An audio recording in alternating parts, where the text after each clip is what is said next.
The health authorities in China are battling multiple outbreaks of COVID-19 across the country. The vast majority of those are in the far northeast of China, in an area around the city of Jilin. Now that's been under lockdown with mass testing initiatives and temporary isolation facilities being built for a number of days. But there's also significant concern about the south of the country in the province of Guangdong that forms the border between the Chinese mainland and here in Hong Kong. There's been significantly fewer cases recorded down there, but the big concern is that because of the tens of thousands of cases that are still being recorded every day here in Hong Kong, that this outbreak here could start to spread across the border and into the Chinese mainland. The health authorities in China are taking preemptive measures to try to prevent that. They've initiated a mass lockdown of some 17.5 million residents in the main city of Shenzhen in the Guangdong province. That's a big deal economically because Shenzhen is one of the biggest tech hubs and one of the busiest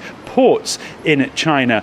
Specifically, it's home to the headquarters of some of China's biggest tech companies, including Tencent Holdings and Huawei, and also some of the big manufacturers of key components for products like Apple's iPhone. So major economic implications should there be a bigger outbreak there. Now, the efforts from the Chinese authorities is placing more pressure on the authorities here in Hong Kong to stamp out this continued outbreak here. The government here in Hong Kong says it simply doesn't have the resources and the manpower to initiate the type of lockdown and mass testing initiative that's being put into place so quickly on the Chinese mainland. Here in Hong Kong, there are indeed isolation facilities being built just like on the Chinese mainland, but that has not stopped these tens of thousands of cases from continuing. Richard Kimber for SABC News in Hong Kong.